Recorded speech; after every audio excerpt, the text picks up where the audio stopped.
Le Congrès vient de voter une motion préjudicielle.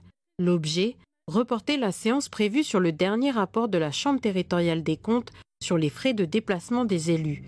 L'organisation a scruté à la loupe ces frais de 2019 à 2024. Ils représentent environ 534 millions par an. Ce qui est très frappant, c'est l'augmentation de ces frais de déplacement.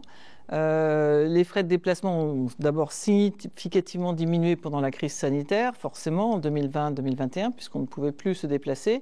Et ensuite, il y a eu un rebond qui a été beaucoup plus marqué pour les frais de déplacement des élus, enfin de cette enveloppe-là, c'est-à-dire élus, collaborateurs de cabinet, secrétaires généraux, que pour les frais de déplacement du personnel administratif.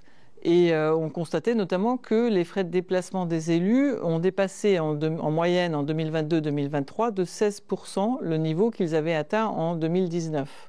Si tous ces déplacements ont été justifiés auprès de l'administration par les élus, la CTC a émis une critique sur leur nécessité au regard de l'intérêt général des Calédoniens. D'une part parce que soit ils étaient importants en durée, en nombre de jours, par exemple, pour un déplacement dans l'Hexagone, mais l'ensemble de ces jours n'étaient pas des jours de travail. Certains jours pouvaient être des jours où la personne allait voir sa famille, faire du tourisme, faire ce qu'elle voulait, alors que pourtant, elle demandait parfois aussi des frais d'hébergement et des frais de repas.